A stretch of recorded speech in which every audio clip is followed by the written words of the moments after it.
एक बार गौतम बुद्ध एक शहर में प्रवास कर रहे थे। उनके साथ कुछ शिष्य भी थे। एक दिन उनके शिष्य शहर में घूमने के लिए निकले। वे शहर में घूम ही रहे थे कि तभी शहर के कुछ लोगों ने उन्हें अपशब्द कहे। उनके बुरे शब्दों को सुनकर शिष्यों को बहुत बुरा लगा और वे वापस लौट गए। बुद्ध ने देखा कि शहर से लौटकर आए उनके सभी शिष्य बहुत क्रोध में दिखाई दे रहे हैं। उन्होंने शिष्यों से पूछा, क्या बात है, आप इतने तनाव में क्यों हैं? तभी एक शिष्य क्रोध में बोला, हमें यहाँ से तुरंत चलना चाहिए।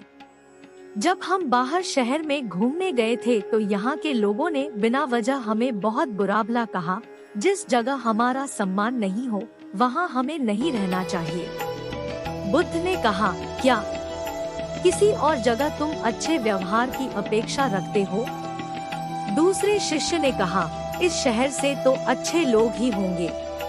तब गौतम बुद्ध बोले, किसी जगह को सिर्फ इसलिए छोड़ देना ठीक नहीं कि वहाँ के लोग बुरा व्यवहार करते हैं। हमें तो कुछ ऐसा करना चाहिए कि जिस स्थान पर भी जाएं, उस स्थान को तब तक नहीं छोड़ें जब तक अपनी अच्छाइयों से वहाँ के लोगों को सुधार न दे।